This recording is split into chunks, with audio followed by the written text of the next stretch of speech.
Tired of boring spreadsheets? Let's transform your data into visually stunning tables in Tableau by adding a constant background color, enhancing readability, and making your dashboards pop. First, we'll need a table if you haven't already. Connect to a data source and drag the necessary dimensions and measures to the rows and columns shelves to create your basic table visualization.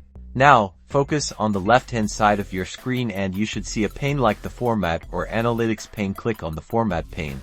Within the Format pane, you'll see different options to adjust the look of your table. Look for the shading section or background. This is where the magic happens. Tap on Background Format. A color palette appears. Go ahead and select the color you want to use for your background. Click the box that represents your desired hue.